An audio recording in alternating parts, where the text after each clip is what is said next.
na-miss na. Welcome back, Yeah. Richard Haydarian, Oo, no? talagang- The country misses you. Oh, and my No? English with Ilocano accent. Yeah, Oo, yeah. yun kanina binabash mo na. Kasi pinag-usapan natin yung host mo, si Lovely. Oh, with a real British BBC, accent, di ba? BBC British. Oh, British. Good morning. ikaw, mahilig ka mag-English. Ilocano naman yung accent. Ito, sa Ronald. Ayan, bago mo ako i-bash. Ikaw, hindi kasi dumalo yung kami ni Trilliano. Sinanap ka namin sa Manila House. Hindi naman kayo nag-imbita eh. Gusto nyo kayo. Imbitado ka. Gusto mo, sa elites lang kayo eh. No? Imbitado ka, pero not to comment. Parang kahit silent ka lang doon sa gilid eh. Sabi, si Trilliano, kung sa'yo man dito? Si Ronald, nag-speech dito. Ay, okay. Pinatulan nga. Ayoko na, kaya ko to, sabi niya gano'n, di ba? Kasi nalaman niya, nandun ka na, naunahan mo siya. So, Sir Ronald, as we speak, hinintay natin yung mugshot ni Mark Oleta. Meron na ba? Sige, Nasa krami na siya. Nasa karami na. Nasa krami na siya at hinahanap na si Mike Defensor. Wait, bakit si Mike Defensor, non-bailable plunder? Ano, official ba siya? Dalawa kaso niya. Mas marami siyang kaso kay Marcoleta. Yung plunder, konektado rito, Yeah. para siya yung nagbigay. Right. Tapos yung kanyang human trafficking do sa Chicago KTV niya. Oh, yung pero doon, bar niya. Oh. Pero doon, kasama niya asawa niya at anak niya. It will be a family affair. Let's just stop there. Kasi kinabahan na ako. Parang KTV, family affair, marami siyang kaso. Hindi kasi, sabi nito, bakit? Official ba siya? Bakit siyang napaplunder case? Ano ba nangyayari dyan? So, I just felt it's important. It doesn't matter sa plunder. Pag na-involve ka, kahit hindi pera ng Kasi gobyerno, private citizen. kahit private citizen ka, kung involved ka dyan, damay ka. Yeah. Mm. Alam mo yun, Sir Ronald, yung mga ganun, no? Kahit hindi ka abogado. Oo nga. Bakit kaya? Napagkapakamalan akong justice. Lalo na pag madalas kong kasama si Justice Carpio, So saka si Justice Tascuna. But Justice Carpio is very, I respect when I say Justice Ronald Llamas. Pinapatuloy talaga, well, that's an interpretation. Parang honors your point of view. That's one interpretation nga si Justice Carpio. But another way of looking at it, bakit meron ba validity yung sinasabi ni Sir Ronald? But Sir Ronald, going back to this, I mean, so non-bailable kay Marcoleta. But some people were wondering if parang there was an understanding na there will be a case pero Sandigan Bayan or the courts would not issue a warrant of arrest. Basically, as a downstream, something will get plugged. And there's also another theory na maybe the ombudsman, by the way, of course, is supposed to be independent, pero parang medyo nagsariling sikap yung ombudsman na medyo labas dun sa general understanding na nangyari. Pag hindi kasi nila ginawa ito doon sa full extent of the law, magmumukha silang tentative, vacillating, weak. At yun siguro yung pinakita ng gobyerno ng mga nakaraang mga araw na hindi sila ganun ka-weak, hindi sila ganun ka-tentative, ganun sila ka-decisive. Lalo na in relation dito sa pressure ng Iglesia ni Cristo. No? So, at tumuloy si President Bongbong sa Canada in spite nung threats ng Iglesia ni Cristo. So, ang pinatunayan nila, chill lang kami. No? Para lang kami sa Haydarian. No? Yan. Pag may mga threats sa amin, breakfast ko lang yan. Tuloy kami sa UK. Bumalik na nga. Sir, balikan ko yan. So, yung INC, yung rally and all, what exactly happened there? Kasi hinintay ko siya nang bumalik ako, wala na bigla eh. Na-diffuse siya. Yes. Is it because wala nang wala na siyang staying power? Is it because may understanding nangyari? Sa pagkaalam mo, ano ba nangyari? Well, una, siguro mayroon na rin rally fatigue yung mga Iglesia ni Cristo. Ikalawa, baka kinapos sa resources. Dahil malaking logistical nightmare to sustain several thousand people for several days. No? Ikatlo ay nakita rin yung kanilang weakness nung Senate leadership crisis. Dahil hindi sila nakapag-mobilize din doon. Pumunta sila, pero just a couple of hundreds. No? So nakikita mo, medyo may weakening kumpara doon sa 1 million nila January last year. At saka yung kanila 600,000 last November. No? Pero tingin ko yung pinakamalaking factor dyan ay sino ba yung mag-risk ng buhay para sa isang icon o isang simbolo katulad ni Marcoleta? Bakit? Ang tanong ko sir, ano ba ang kulang kay Marcoleta? Legal luminary, matapang, palaban, mukhang Sir Ronald. Parang hindi niya kamukha si Lancelot, si King Arthur, no? Yeah. Yung magra-rally ka, yung sa Age of Chivalry, di ba? medyo, Yung lahat bibilib, di ba? Yung ganun. Of course, hindi lang naman lahat yan, yung itsura lang. Yung conduct, yung attitude, yung si Marcoleta kasi katulad natin yan asshole. So, like us, nobody will rally for us. No? Diba? Nung pinabasa ko last year, Diba? parang pilit pa yung mga statement of support. Sige na nga, isama na rin sa Italia. No? Diba? Walang magra-rally sa atin. Pero yan kasi, it's a religious group. Yeah. Tapos ang kaso is plunder. Medyo Medyo hindi ka nang kadali. Ikalawa, tapos yung rallying figure mo pa, si Marcoleta. So, siguro, even Iglesia ni Cristo has its limits. Yeah. Hmm. May conscience sila. I mean, there's Sabi ko, it has its limits. Balikan natin yun. So, Medyo iba yung sinabi mo. Ang point ng ibang tao is, parang nahuli siya by his own dila or his own bunganga. Like, to what degree do you buy in that argument? Kasi sabi ng iba, ang dami ng investigation nangyari kay yung isa pang kaibigan natin na may religious group din, yung mga iba. Bakit siya biglang may kaso na kagad ng non-bailable plunder? Hindi ba selective justice? Dahil hindi na kinakailangan ng case build-up Nag-leapfrog na siya Dahil sa kanya na nanggaling. Mismo si Boying Remulla, sinabi niya, no, na parang open shot case na ito Sa kanya na nanggaling, yung admission. Yung interview sa Net25. Yes. No? Why did he do that? Why would he say that? Pinagmamalaki niya, nalusutan niya. Yung So, Comelec case niya. Hubris siya, pure hubris, parang gano'n. Yung mukhang mo, his very face is about hubris. Ang problema ko, sir, coming from you, is really rich, di ba? Parang lahat ng sinasabi mo sa kanya, parang Hindi, nakikita ko rin dito. Gusto ko siyang katabi dahil nagmumukha akong humble. Yun nga Hindi ka hinamon for debate, no? Hinamon lang niya si Justice Carpio, no? Tapos nung pumatol si Carpio, ay hindi, iba na pwede na kakasuhan daw niya ng treason Natawa lang si Carpio, sabi niya, even my first year student knows that walang treason law during peacetime. So, that was a really illegal luminar moment. So is Panfilo Lacson the happiest man alive today? Kasi medyo may dynamic yung siya yung una nag-text sa akin kanina. Emoji, heart. Hindi ko na sabihin ko text niya. Siya yung una nag-text sa akin. Parang nakita ko kanina puro emoji Emoji.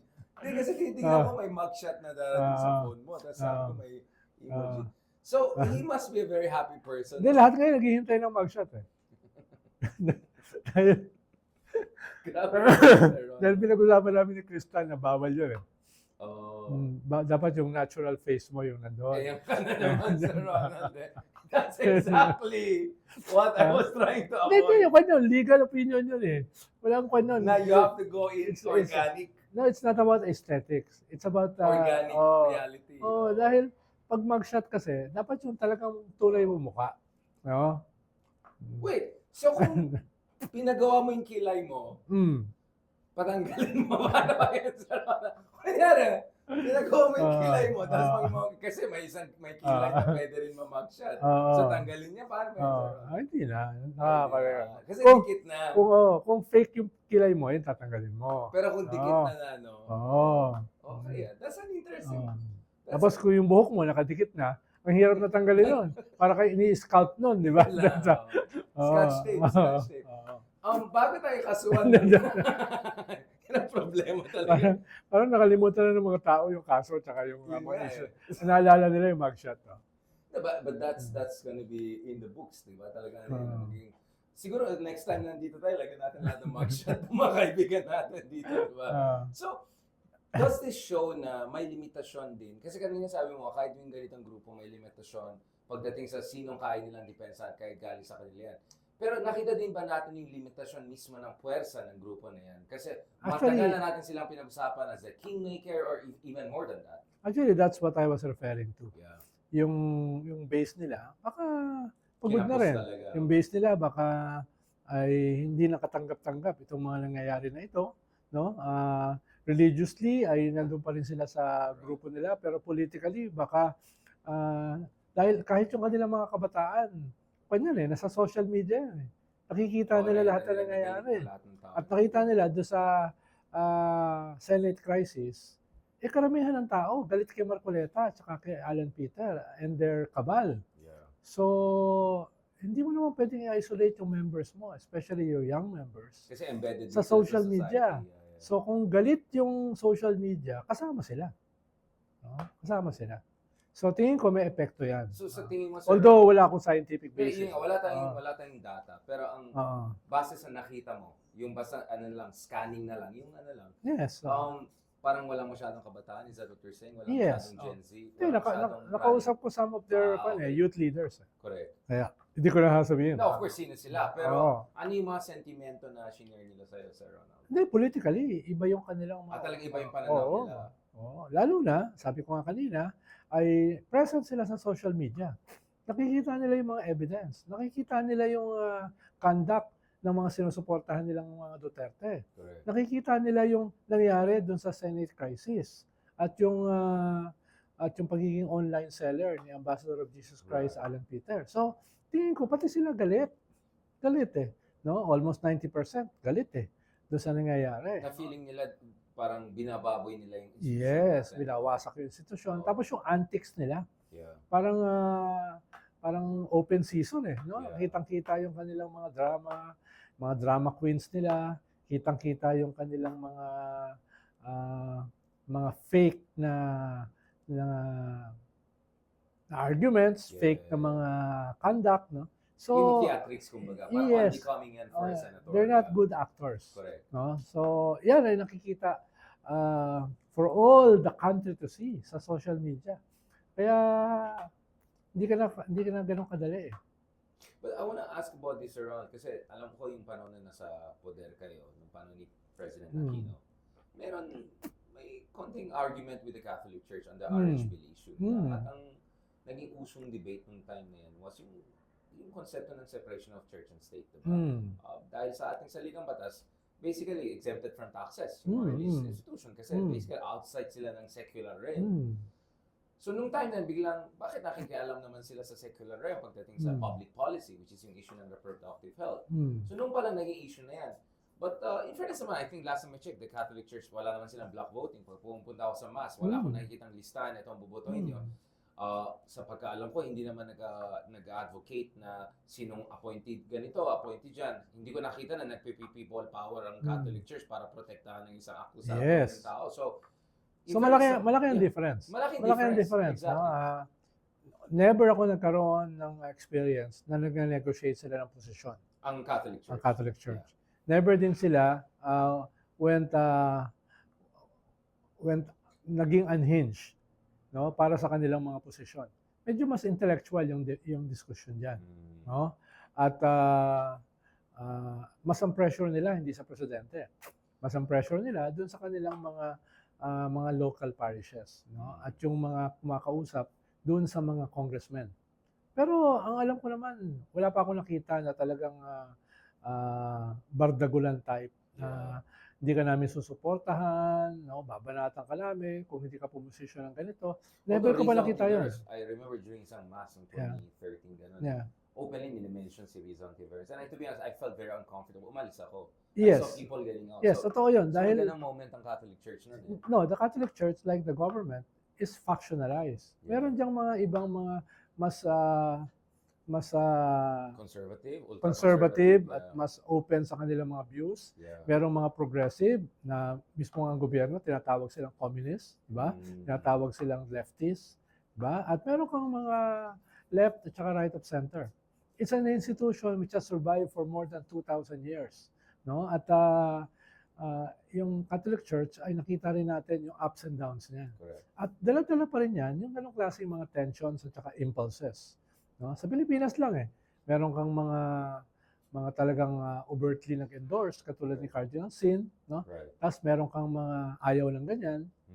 So hindi siya katulad nung isang religious group na medyo centralist tsaka commandist yung structure, no?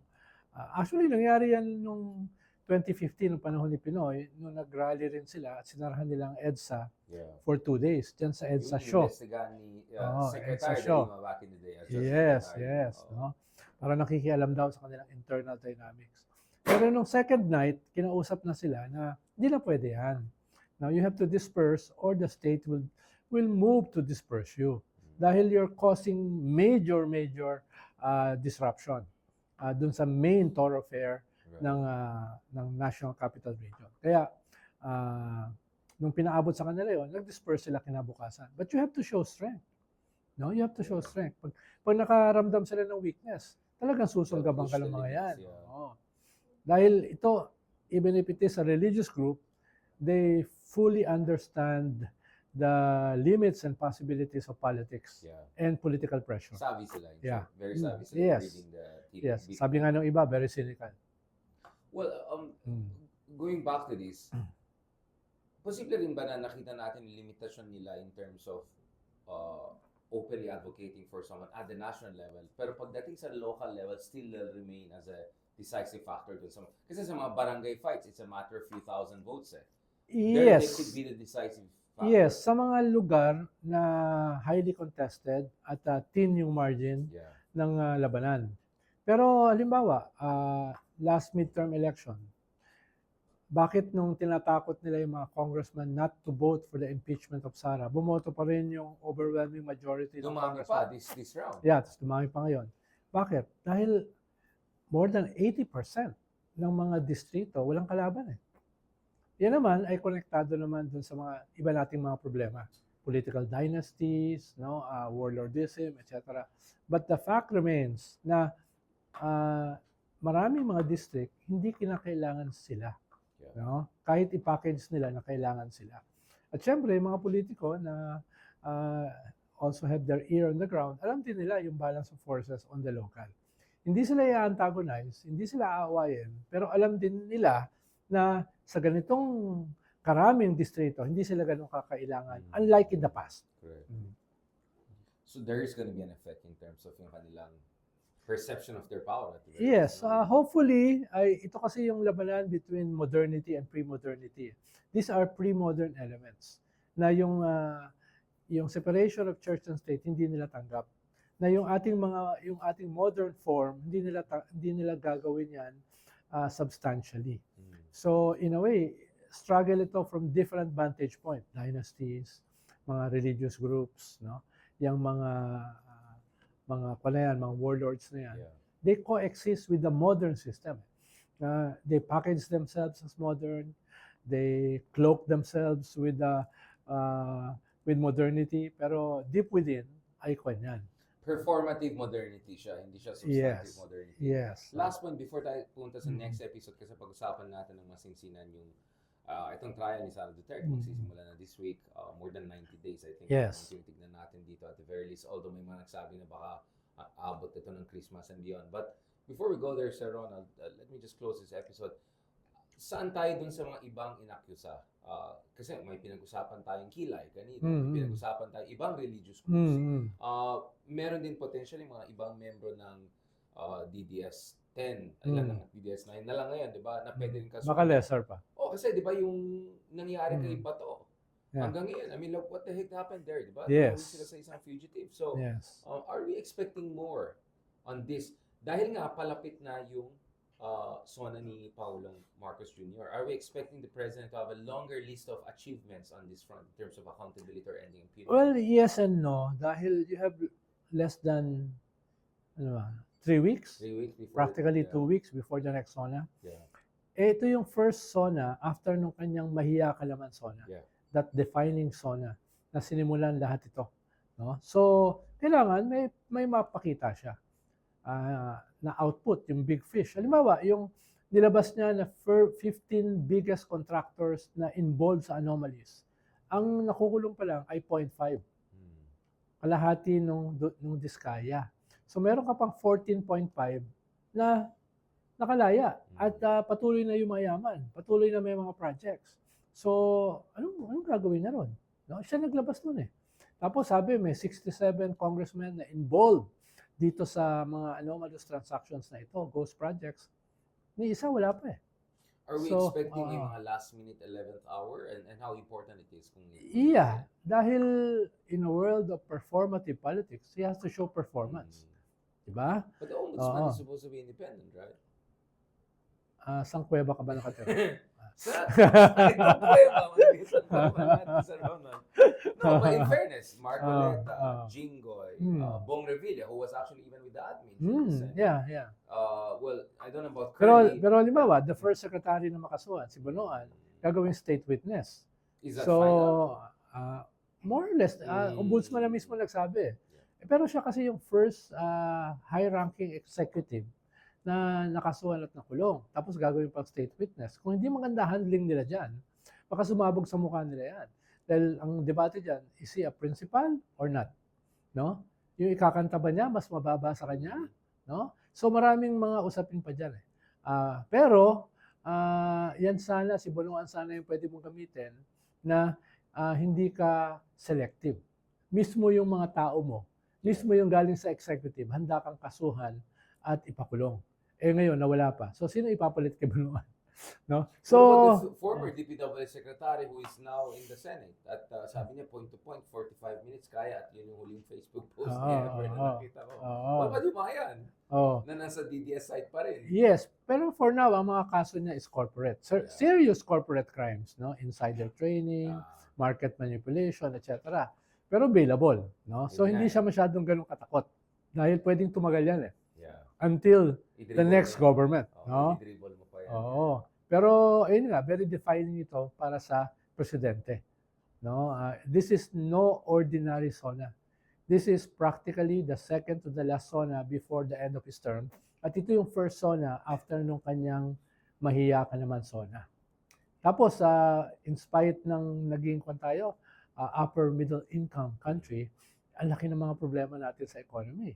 No? Dahil yung upper middle income naman, kwan lang naman yan, mean Diba? Average yan Pero yung mga tao, na-insulto pa nga yung iba. Ha? Anong ibig sabihin nun? So marami siyang problema na hinaharap. So kailangan niya mag-level up. Pero inuulit ko, this past few days, medyo nagpakita siya ng ngipin. Dapat ma-sustain na yan. By delivering the big fish sa fishes? Hindi, pwede ng big fish. Check mo sa ChatGPT. Sabi daw either way. I think that's a perfect segue because actually, bago tayo magkakaroon ng SONA by the end of this month, there's going to be a major development and that's yung trial ni Sara Duterte. Something that we were waiting for last year pa lang. So pag-usapan natin yan sa next episode, Sir. I know papunta ka na naman sa mga ibang, hindi naman sa kabilang channel, but I know you have other important meetings. So let's close this episode on that note. Thank you very much everyone for joining us on this special Mark Oleta episode. Siguro by the time na na-produce na ito, meron na po tayong mugshot na pwede natin lagay sa top. Maraming salamat and talk to you soon. Di ba, Sir? Okay, tama. Ito na, next. Go, kagad. Wala ko alam dyan, yung mga sinasabi na disclaimer. Okay, let's go. Welcome back everyone. Dito sa latest episode ng RAR Pilipinas 360 Degrees. Kanina, hinintay namin yung mugshot ni Senator Mark Oleta and there was a debate about anong ingredients ng isang mugshot. To what degree can it be representative of your organic being? Medyo nagkaroon tayo ng metaphysical debate, Sir Ronald. We can go there if you want. No. That was my way of saying, let's keep it there. Okay. I-pigeonhole natin. Wala pa yung mugshot. Sir Ronald, eto na, boom. As we speak, papunta na tayo sa trial ni Sara Duterte. What are we expecting this week? We're looking at more than 90 days ang nakalatag dyan for this. But like 60 days for prosecution and then like 30 days for defense. Parang grabe. And then we're talking about 4 charges. Kasama dyan yung threat to the president na parang na-reaffirm pa ni Sara Duterte the other day. What on earth is going on, Sir Ronald? What are we going to expect? Is this time different? Well, una, si Sara yung the only impeachable official na na-impeach twice. No? Yes. Ikalawa ay nangyayari itong historic impeachment na ito sa gitna ng mga unprecedented developments. Unprecedented corruption, scandal, unprecedented impunity because of the previous government na ngayon ay nasa ICC na. unprecedented invasion of a foreign power since World War II Yeah. sa gitna ng ating territory, and their allies publicly supporting them, no? Even the second highest official of the land, even the Chinadors, no? At saka meron kang pinakamahalaga, weakening of our institutions. At nakita mo yan nitong nakaraang 2 months dito sa crisis of leadership sa Senado. Yeah. At it is just a manifestation of very weak institutions. So nangyayari ito sa ganyang klaseng context. Yeah. Kung ito ay hindi ma-handle ng maayos sa usapin ng accountability, tatamaan o lalong mag-aggravate itong mga crisis na ito na kino-confront natin. Going into an election year, next year, no? So, very dramatic itong impeachment na ito today and in the next few days. Pero today, medyo hindi yan ganyan ka-eventful, maliban sa arrest ni Marcoleta. Inaasahan ko nga, arrestuin si Marcoleta sa Senado during the start. Yeah. Pero inuna na para hindi masyadong magulo. Diba? Inuna na siyang arrestuin bago magsimula yung impeachment officially. Yeah. Pero mamaya, ang pag-uusapan dyan, mas itong presiding officer, Right. mga rules, Procedural pre-trial no? issues. Yung ganyan, no? Kaya baka hindi ganun ka-dramatic yung maging today dahil nga tinanggal na yung But Marcoleta By factor. July 7, things are gonna get interesting. Yes, in the next few days, pag-uusapan na, sisimula na yung mga ebidensya at yung sequence ng presentation. Dahil 4 yung articles na lang eh. Tapos sa 4 na yan, may scheduling dyan. Mukhang inuna yung threats, yung grave threats. Tapos susunod yata yung bribery. Tapos, something medyo mas mahina siya, as I would say. yes and no. Tapos susunod yung Unexplained wealth. hindi, yung Plunder, confidential fund. confidential fund. Tapos yung pinakahuli, yung unexplained wealth. Yeah. Pero so far, a week ago, nung sumagot yung mga lawyers ni Sara, Right. parang napaka-olat ng kanilang mga sagot, no? Parang ang haba ng response nila, about 50 pages. Hindi, ilang maleta yung dala nila. No? Doon sa Malaki na yung maleta. maleta nila sila. Tsaka maganda. Maganda yung maleta. Gusto ko malaman kung saan binili. Hindi natin, plastic Oo. lang. Oo. Pero halimbawa, yung initial na sagot nila, halimbawa dyan sa grave threats, freedom of expression daw. Oops. Ganyan. No? So, ganun yung paliwanag. Tapos yung ikalawa, yung bribery, paliwanag nila, hindi naman daw directly nanggaling sa secretary ng DepEd. Yung bribery, mga tao lang daw niya. Oops. No, ganyan. No? Tapos ikatlo, yung sa confidential fund, hindi daw credible si Madriaga. Na before, ay sinabi niya, hindi niya kilala at never pa niya na-meet. Yung pala, kasama naman sa kanyang core. No? Tapos yung evidence galing sa COA, evidence yun eh. Paano mo i-deny yun? Yeah. At pinakamahalaga, papatawag ng si Piatos. Yung kainuman natin, si Piatos, si Nova, saka si... So ipapatawag na yan, no? Talaga, kasama siya sa witness. No? Yung binugbog niya, hindi na itatawag. Yan, Kabila diba? pala yan. Yun. Matakot eh. Medyo Tapos panghuli, yung unexplained wealth. Na ang sagot lang nila, bakit sinama yung asawa? conjugal kasi. Private conjugal, citizen naman daw yung isa, di ba? Parang SALN is conjugal. Immediate family mo kasama dyan. So, andyan yan sa fine print. yes. Ano bang, saan ba siya? Saan bang kuweba siya nakatira? No? Kasama mo yata sa kuweba. No? So initially, yung mga sagot nila, kung yan ang magiging sagot nila, yung bloodbath, baka blood nila yung... Baby bath daw. Baby bath. Yung hamon nila na bloodbath, baka blood nila yung bumaha doon. Baka nosebleed na lang mangyari sa atin yan, Sir Ronald. So, tingin ko, for now, no, uphill yung numbers, dahil 2/3 marami, pero yung evidence, yung pagdepensa sa evidence, mukhang sila yung uphill. Correct. No? So, I don't know how, kung meron sila mga surprises. May pagka-Kaufmanite yung legal team niya, no? Yung maraming hanash, pero parang alam mo hindi obra yan. Puro. At mukhang medyo mahal. Siguro maganda yung maleta. Siyempre. Maleta ng mga documents eh. Pero mga kwan lang yun eh. Yung mga kinuha mo sa SOCMED, pinrint mo, so nilagay mo sa maleta. Pang SOCMED yan eh, parang si Kaufman. Medyo Kaufmanite yung ano nila, yung legal skills level.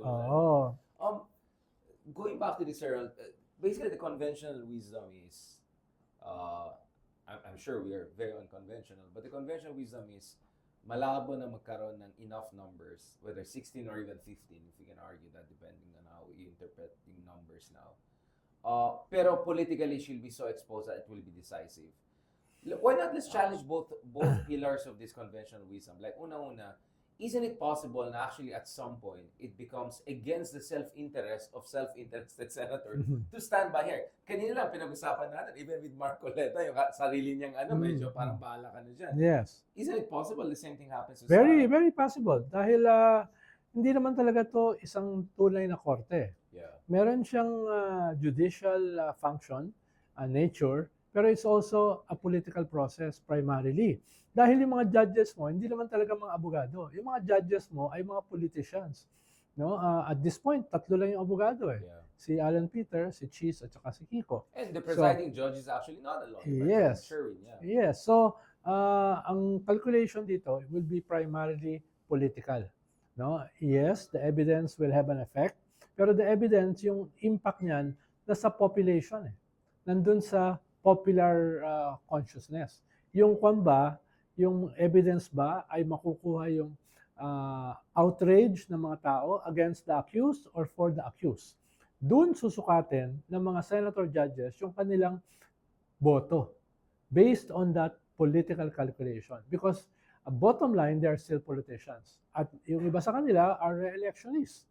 Katulad ni Robin Hood Padilla, katulad ni Mark Villar, katulad ni Alan Peter, katulad ni Cheese Escudero, no? Mga re-electionist yan eh. So, ikakalculate nila lahat yan based dun sa ano bang influence ng evidence sa mga tao. Lesser sa influence ng evidence sa kanila. No? Dahil the evidence nandun eh. Yeah. Sa pinapaliwanag natin earlier, anong sagot nung akusado eh, nung kanyang mga abogado eh.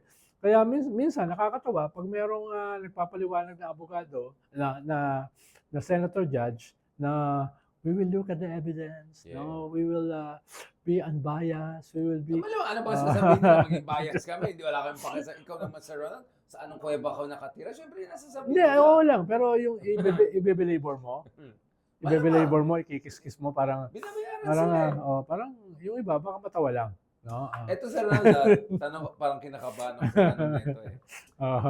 Magbilang tayo, kasi numbers game to, diba? Wala pa tayo sa second assumption, whether you can even change people's mind. Kung 13 na with Joel and Cheese ang SB 11, so naging SB 13. So you need 2 or 3 more na bumaliktad depending how you count 15 sila. Say 16 na lang. Sino bang tatlong potentially pwede bumaliktad from the DDS? Well, it's going to be very tight. It's going to be very tight. Dahil mismo yung 13 mo, baka meron kang 3 ron na hindi ka pa sigurado. No? Sino kaya yung tatlo na yan, Sir Ronald? Dahil isa ron, Tico Mindanao. Diba? Okay, madali guess yan. Merong isa ron ay malapit kay Sara, kaibigan niya, no? Okay. Mismo yung presiding Parang judge. ko rin yan. Mismo yung presiding judge, isa sa top donor ni Sara, di ba? So, mismo ron, di ka pa nakakasigurado sa majority. Doon naman sa minority, I like na hindi mo minention yung third. I like that you didn't mention the third, Sir Ron. Kasi parang na-mention mo kanina off the record. But I'll keep it there. Kasi baka bibisitahin ko soon. Let's go to the other side. Okay. So, yung minority naman ay meron kang several dyan na may Damocles swords o magkakaroon ng Damocles swords. Yeah. Dahil ongoing pa itong investigation sa corruption Correct. sa plunder. So, meron pa dyang mga dalawa na walang kaso na baka magkakaroon ng kaso. Correct. No, in the next few months kung iimbestigahan yung kanilang sariling mga flood control projects, no? Itago na lang natin siya sa isang NCR dito sa Manila, no? Tapos meron kang mga several congressmen pa na pwedeng makasuhan ng obstruction of justice. Right. Nakitang-kita naman na nangyari sa pagtakas ni Bato, di ba? Hindi ubra yung nakisama lang siya or hindi ubra yun. lang ako doon nagpakita. Hindi ubra yun. Hindi. Tapos, meron ka pang isang senador na potentially makasuhan ng crimes against humanity. Yun lang. Na makikita mo ay hindi nagpapakita doon sa kanyang grupo during the crisis sa Senado. Sa Viber group lang siya nagpapakita daw. So, meron kang several na potential. Yeah. No? Of course, the Marcoleta siblings, Marcoleta siblings, Na-interchange ka na, sorry ah. Imagine kung Marcoleta siblings. Sorry ah. Hindi, magkama. Ayun, iba Ah, eh. So, Kwan, yung Villar siblings, no? oo. Tapos si Bongo na medyo scarce, no? Yeah. Tapos Quiet mode. Silent mode siya. yung di ko rin sigurado yung dalawang Cayetano dahil yung Cayetano kasi especially sa Alan Peter, sanay yan ng palipat-lipat eh, no? Yung buong Pero may karir limitasyon din yung, kasi yung, ganun yung eh. buong karir niya palipat-lipat eh, no? At hindi ko naman sigurado kung gano'n siya ka-close kay Sarah. Yun lang. Dahil galit din si Sarah sa kanya eh, Oo. no? Parang madali namang maunawaan bakit mismo si Sarah galit sa kanya. Actually, we're with Sarah. On this issue, Team Sarah tayo sa Ronald in fairness. I completely sympathize with Sarah. Yeah, di ba? So, lahat dyan marami pang possibilities. Dahil political calculation Correct. ay kanyan. Pag political calculation ang basehan nila, ang political calculation is basically based on carrot and stick, on transactions, Right. on quid pro quo. So, ibig sabihin, every senator, except siguro a few, baka si Risa, baka si Ping Lacson, no? Baka si Kiko, no? Yan, wala masyadong skeletons yan. If ever na nagkaroon, no? Pero most senators meron yang mga vulnerabilities, no? So based kung kanilang cynical political calculation ang kanilang batayan, then those vulnerabilities will be used. Hindi mo magagamit yung vulnerabilities kung wala. Yeah. No? At kung hindi ka cynical. No? Pero alam mo naman na ganyan yung ating Senado eh. No? 40% mga membro ng mga dynasties. No? So going into 2028, the bigger issue is dapat na silang paltan. Or at least most of them. Yeah. No? Most of them should be changed. Kung hindi mangyayari yan, babalik na naman tayo sa ganyang klaseng cycle of cynicism, of political calculations, of lesser evils, no? And lesser evils are still evil, no? So yun yung eventually dapat matutunan natin dito sa crisis of our institutions. We have to put better, more decent leaders, no? with integrity, rather than cynicism, diyan sa mga posisyon ng mga institusyon na yan. Whether yan ay yung judiciary, whether yan yung legislative, whether yan yung executive. That is the bigger challenge sa lahat sa atin. Sir Ronald, last week na nag-usap tayo, sinasabi mo, andiyan ka, ba't hindi ka pa umuwi ayan in person na ako? Nung sinabi ko, kung mag-bet tayo dito, poly market, will we get the 15 or magic 16? Parang 70-30 ka. I thought Uphill. 50-50. Up to now, ganun pa rin. 70-30. Yes. Up to now, uphill pa rin yan. Very uphill ba? Pero doable. Yeah. Paano? Pinaliwanag ko nga sa'yo. Still, 30% is a lot. Yeah, even the corona impeachment. Diba? Yeah. Small minority lang naman yung nagsimula na may strong Correct. opinions about Can you remind people corona. about that? Kasi Yeah. allegedly, may isang Ronald, a certain Ronald. Yeah, Hindi totoo yun. Nasa Wikipedia mo yan. Sa Wikipedia mo yan. Fake news yan. No, fake news. No. Parang your denial is more powerful than the Wikipedia. Fake news yan. No. Talagang, Sige. From your perspective, ano nangyari? Sige na nga.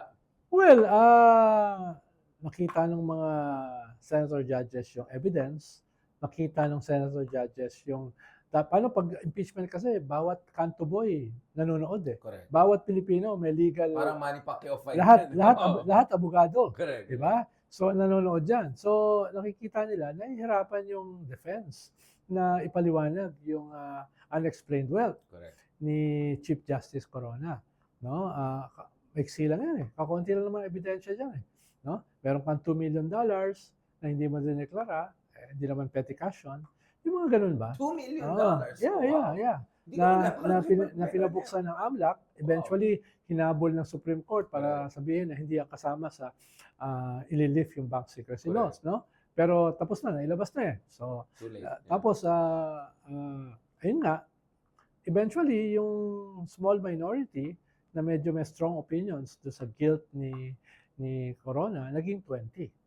At 3 lamang ang hindi So, bumoto. nag-snowball effect. Bigla nag-exponentially na gano'n. Yes, The dam broke. based on their political calculations, no?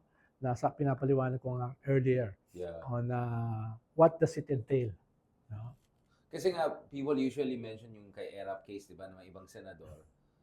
Tinakpan nila basically yung issue, no? And some of them paid the price, but some of them still survive. And some of them, I think, are still around. Yes. But the Corona case is much more instructive in terms of yung probability na actually pwede bumaliktad ito at you might get the magic number. I'll go to the second part, sir, before we go to the closing part of this episode.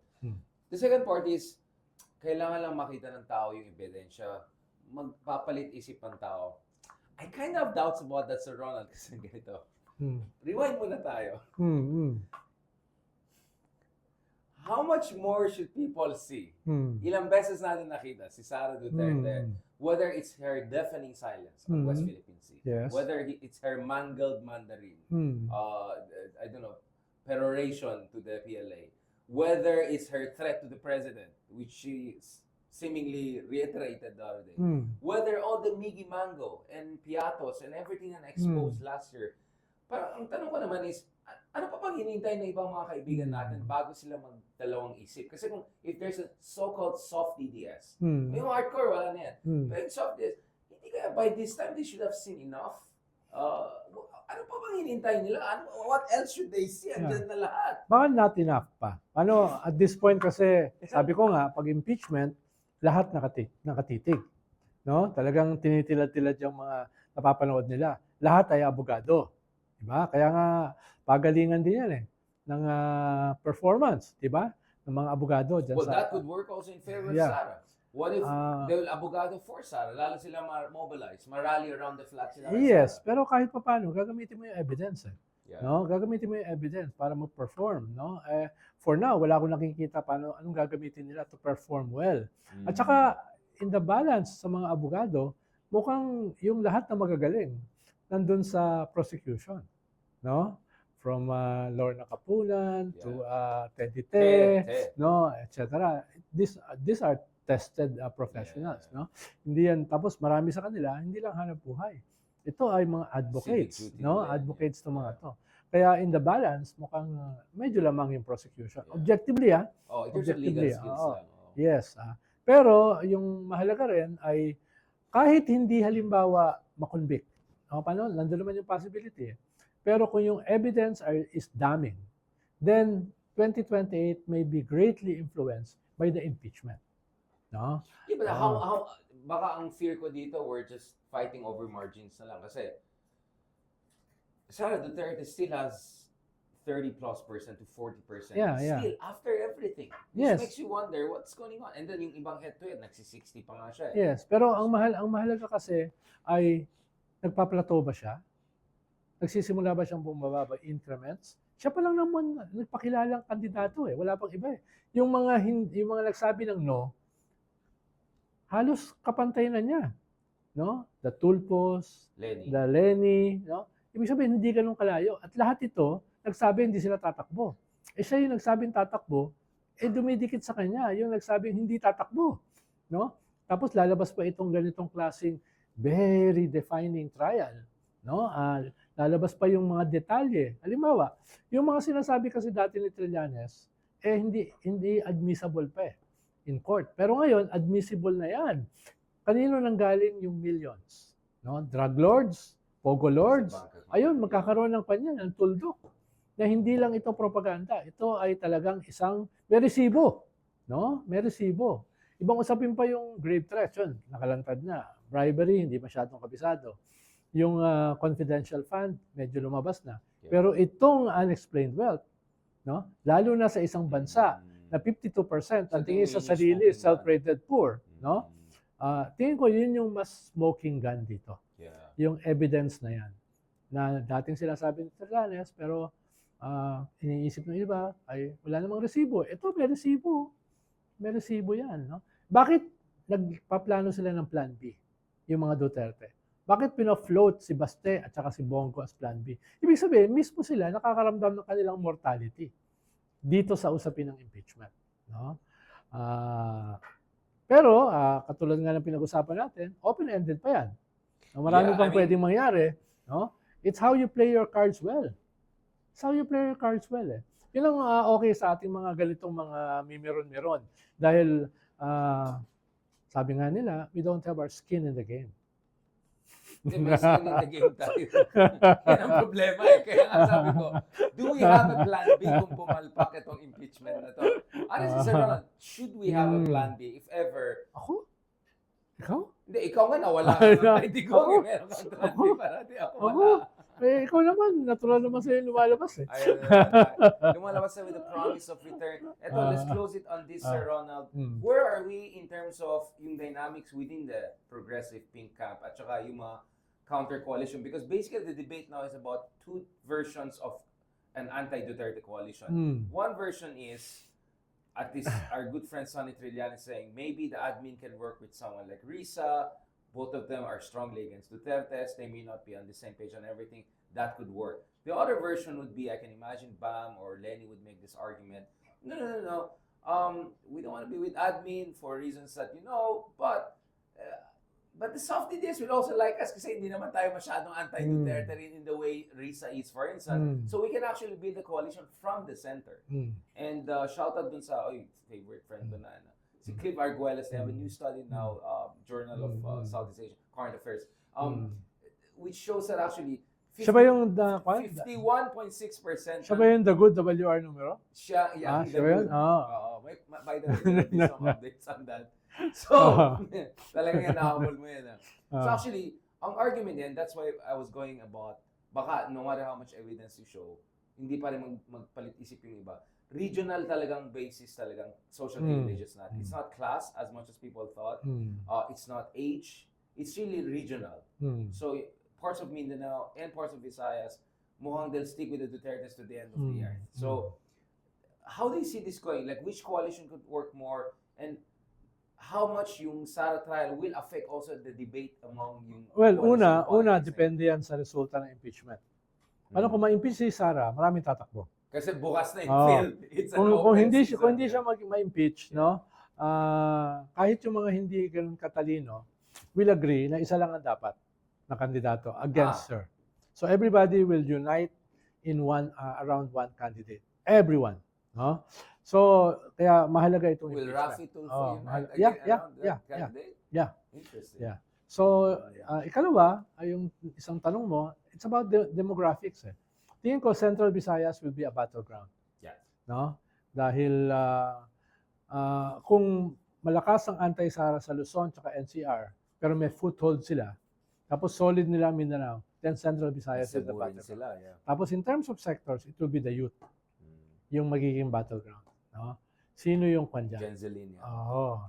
So, tingin ko, for now, itong Gen Z at millennials ay anti-Sara, anti-Duterte. At least marami sa kanila. No? But not necessarily anti dun sa kanilang mga kalyado.